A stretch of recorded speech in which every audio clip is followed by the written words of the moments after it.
أعوذ بالله من الشيطان الرجيم. بسم الله الرحمن الرحيم. يا بني أقم الصلاة وأمر بالمعروف وانه عن المنكر واصبر على ما أصابك إن ذلك من عزم الأمور. صدق الله العظيم.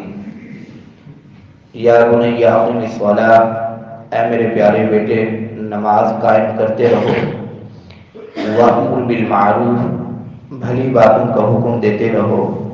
وانہ عن المنکر، اور بری باتوں سے منع کرتے رہو. واصبر علی ما اصابک، اور جو مصیبت تم پر آ پڑے اس پر صبر کرتے رہو. ان ذلک من عزم الامور، بے شک یہ ہمت کے کاموں میں سے ہے. سورہ لقمان کی آیت نمبر 17 ہے. اس کے اندر حضرت لقمان علیہ السلام اپنے بیٹے کو ایک تو اصلاح عمل کے حوالے سے نصیحت فرما رہے ہیں، ایک ذاتی عمل کی اصلاح کے حوالے سے نصیحت فرمائی کہ تم نماز قائم کرتے رہو.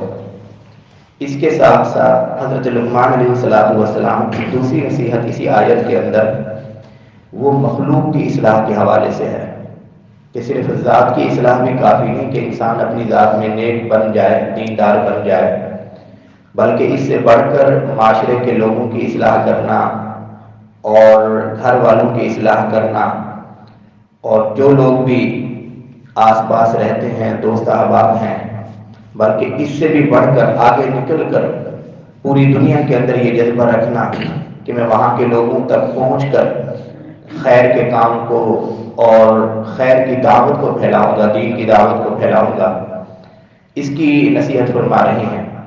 وَأْمُرْ بِالْمَعْرُوفِ، اے میرے بیٹے بھلی باتوں کا حکم دیتے رہنا. وَنْهَ عَنِ الْمُنْكَرِ، اور بری باتوں سے روکتے رہنا. امر بالمعروف اور نہی عن المنکر، یہ اصطلاح ہم بار بار سنتے بھی ہیں، پڑھتے بھی ہیں.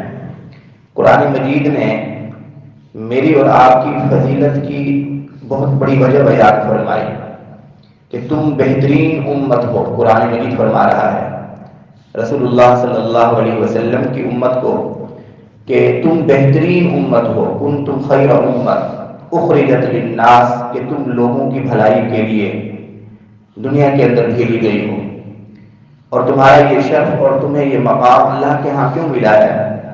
اس لیے کہ تأمرون بالمعروف وتنہون عن المنکر، کہ تم صرف اپنے ذاتی عمل کی طرف توجہ نہیں دیتی، اپنی اس ذات کی اصلاح کے لیے توجہ نہیں دیتی، بلکہ تم لوگوں کو بھی بھلے کاموں کا حکم کرتی ہو. امر بالمعروف کا معنی نیکی کا حکم کرنا، نیکی کی ترغیب دینا، نیکی کی دعوت دینا.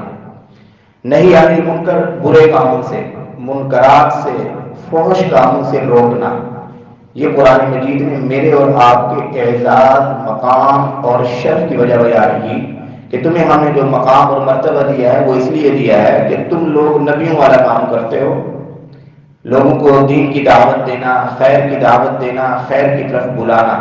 وَلْتَكُن مِّنكُمْ أُمَّةٌ يَدْعُونَ إِلَى الْخَيْرِ، کہ ویسے تو سب کی ذمہ داری ہے لیکن ایک خاص گروہ ہونا چاہیے، جماعت ہونی چاہیے تم میں سے جو اسی کام کے لیے خاص ہو. يَدْعُونَ إِلَى الْخَيْرِ، جو خیر کی طرف بلائے. خیر کی طرف بلانے کا کیا مطلب ہے؟ حضرات مفسرین نے لکھا ہے کہ قرآن اور سنت کی تعلیمات کی طرف، دین کی طرف بلائے. يدعون إلى الخير وينهون عن المنكر يأمرون بالمعروف وينهون عن المنكر، پھر وہ بھلی باتوں کا حکم بھی کرے اور بری باتوں سے روکے بھی. یہ میرے اور آپ کو فریضہ بتلایا گیا، میرے اور آپ کے مقام اور مرتبے کی وجہ بتائی گئی. تو حضرت لقمان علیہ السلام بھی اپنے بیٹے کو نصیحت فرما رہے ہیں کہ اے میرے پیارے بیٹے خود بھی نماز کا اہتمام کرنا. اور گزشتہ درس میں یاد کیا تھا کہ یہاں صرف نماز پر اکتفا کیا ہے، مراد تمام اعمال صالحہ ہیں، اس لیے کہ نماز پوری زندگی کو درست کرنے کا ذریعہ بنتی ہے.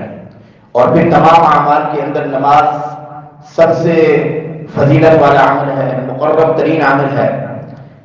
تو مقصد یہ ہے کہ صرف اپنے اعمال کی اصلاح کی فکر نہیں کرنی، بلکہ معاشرے کے اندر نکل کر، خلق خدا کے اندر نکل کر، لوگوں کے اندر نکل کر ان کو بھی بھلی باتوں کا، نیکی کے کاموں کا حکم کرنا ہے، تلقین کرنی ہے، ترغیب دینی ہے اور برے کاموں سے روکنا ہے. ابھی کتنا زیادہ اہمیت کا حامل ہے امر بالمعروف اور نہی عن المنکر.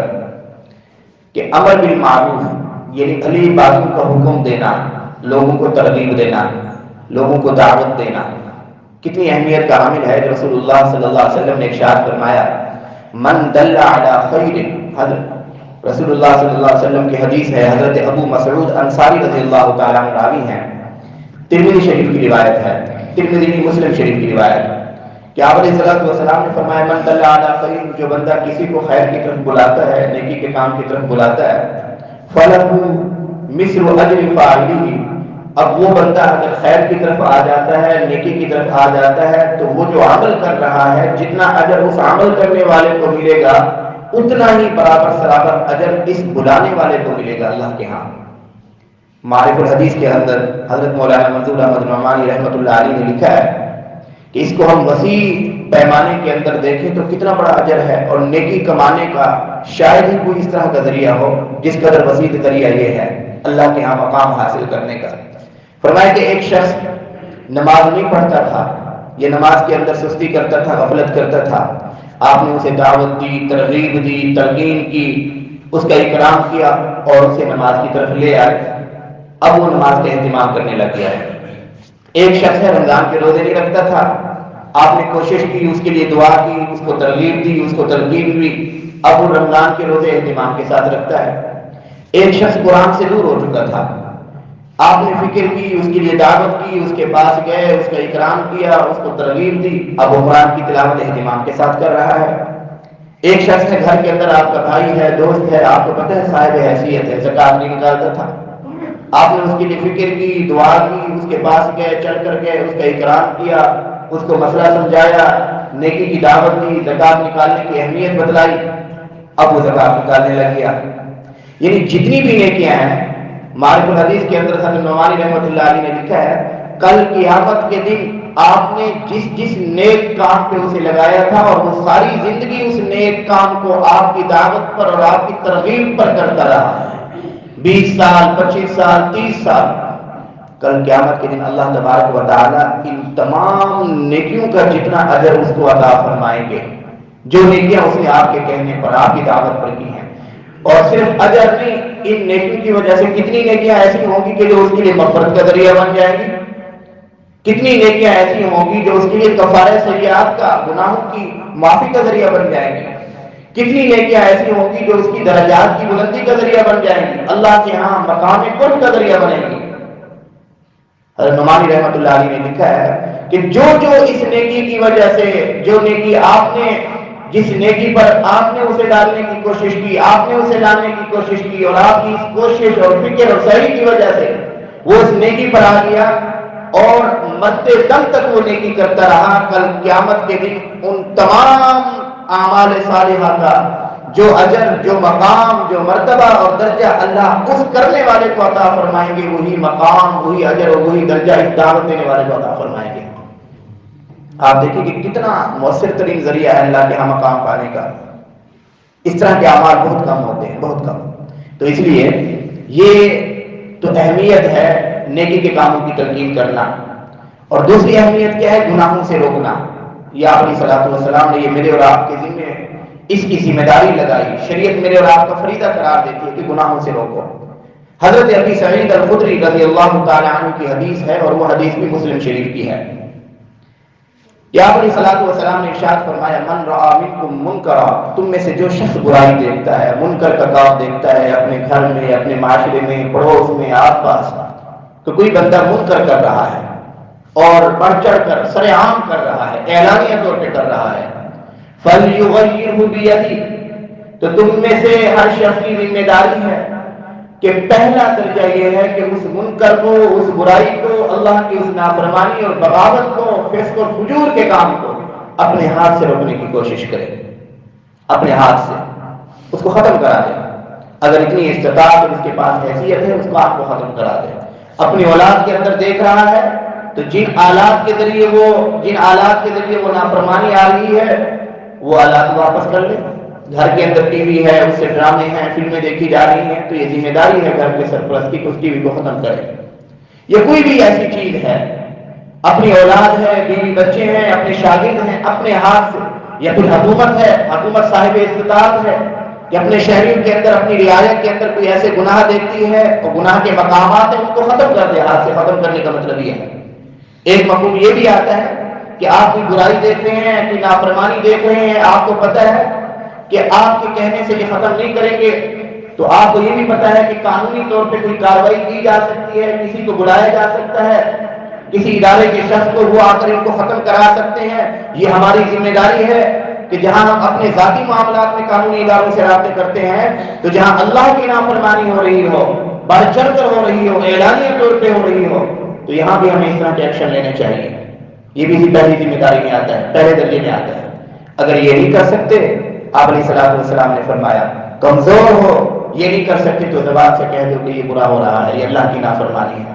اگر یہ بھی نہیں کر سکتے، اتنی کمزوری ہے، غلامی کی زندگی گزر رہی ہے، اس درجے ضعیف ہو، کہیں سفر میں ہو وہاں بول نہیں سکتے، اجنبی ہو، پردیس ہو، تو آپ علیہ الصلوۃ والسلام نے فرمایا کہ تم دل سے برا جانو، دل کے اندر اس برائی کی نفرت ہو کہ یہ برائی نہیں ہونی چاہیے۔ یہ تین درجے آپ علیہ الصلوۃ والسلام نے ارشاد فرمائے، اور ارشاد فرمانے کے بعد حضور نے فرمایا وَذَلِكَ أَضْعَفُ الْإِيمَانِ، یہ جو تیسرا درجہ ہے یہ ایمان کا سب سے کمزور ترین درجہ ہے، اس سے نیچے پھر کوئی ایمان کا کوئی درجہ نہیں، وہ نفاق ہوگا، وہ پھر گمراہی ہوگی، وہ پھر جو بے حسی ہے نا، اس کا مطلب ہے کہ ایمان کی رمق موجود نہیں۔ یہ بڑی خطرناک حدیث ہے، اور اس کا جو آخری حصہ ہے بڑا خطرناک ہے۔ ہم دیکھیں ہم میں سے کتنے لوگ ایسے ہیں جو اپنے گھروں کے اندر اعلانیہ طور پہ گناہ دیکھتے ہیں، نہ تو پہلے درجے میں اس کو ختم کرتے ہیں، نہ زبان سے اس کی مذمت کرتے ہیں، حتیٰ کہ دلوں کے اندر بھی اس کی مذمت نہیں آتی، نفرت نہیں آتی۔ حضور نے فرمایا کہ اگر یہ تیسری والی کیفیت بھی نہیں ہے تو پھر ایمان کی خیر مناؤ، اس کا مطلب ہے کہ ایمان کی رمق بھی تمہارے دلوں کے اندر موجود نہیں۔ ہم بخار ٹیسٹ کراتے ہیں کہ نہیں کراتے ہیں؟ شوگر بھی ٹیسٹ کراتے ہیں، بی پی بھی ٹیسٹ کراتے ہیں، فکر ہوتی ہے ہمیں۔ ایمان کو ٹیسٹ کرنے کا ایک آسان ترین طریقہ رسول اللہ صلی اللہ علیہ وسلم نے اس حدیث میں بیان فرمایا کہ اگر تمہارے دلوں کے اندر برائی کو دیکھ کر اس کی نفرت بھی پیدا نہیں ہو رہی، اس برائی کو دیکھ کر تمہیں افسوس بھی نہیں ہو رہا، تو پھر ایمان کی خیر مناؤ کہ ایمان انتہائی لو ہو چکا ہے، ختم ہونے کے قریب ہے۔ اس لیے ہمیں کسی مفتی صاحب کے پاس جانے کی ضرورت نہیں، اپنی ایمانی کیفیت کو پوچھنے کے لیے۔ ایمانی کیفیت کا ٹیسٹ رسول اللہ صلی اللہ علیہ وسلم نے خود ارشاد فرمایا۔ بہرحال امر بالمعروف اور نہی عن المنکر یہ ہمارا فریضہ ہے اور بہت اہمیت کا عامل ہے۔ آپ علیہ الصلوۃ والسلام نے ارشاد فرمایا کہ جب تم یہ کام چھوڑ دو گے تو اللہ تبارک و تعالیٰ تمہیں ایسے عذاب کے اندر مبتلا کریں گے کہ تم پھر دعائیں بھی مانگو گے، دعائیں، یہ ترمذی شریف کی روایت ہے، دعائیں بھی مانگو گے، اللہ تبارک و تعالیٰ تمہاری دعائیں بھی قبول نہیں فرمائیں گے۔ آج آپ مجھے بتائیے حرمین شریفین میں دعائیں ہو رہی ہیں نہیں ہو رہی؟ کتنے اللہ والے پوری دنیا کے اندر پھیلے ہوئے ہیں، امت کی اصلاح کی اور امت کے اوپر آئی ہوئی آفات اور مصائب کے بارے میں دعائیں کرتے ہیں نہیں کرتے، لیکن قبول ہوتی نظر نہیں آتی۔ اس کی بنیادی وجہ یہ ہے کہ رسول اللہ صلی اللہ علیہ وسلم نے ہمیں جو یہ ذمہ داری دی تھی، قرآن نے جو ہمیں یہ ذمہ داری دی، امر بالمعروف اور نہی عن المنکر، اس ذمہ داری سے ہم دور ہو چکے ہیں۔ اس کے نتیجے میں آج یہ فکر کیفیت پیدا ہو چکی ہے کہ امت کے بڑے بڑے کبار، صلحاء، علماء، اللہ کے مقبول بندے دعائیں کرتے بھی ہیں تو دعائیں قبول نہیں ہوتی۔ اس لیے اس طرف توجہ دینے کی ضرورت ہے کہ ہم گھر میں کس درجے برائی سے روکنے والے ہیں، نیکیوں کی تلقین کرنے والے ہیں، آس پاس پڑوس میں، معاشرے کے اندر نہیں کر رہے تو اس کو ذمہ داری سمجھتے ہوئے اس کا احساس پیدا کریں اور اس کام کو آج سے ہی شروع کر دیں۔ اللہ تبارک و تعالیٰ مجھے اور آپ حضرات کو صحیح معنوں میں عمل کرنے کی توفیق عطا فرمائے۔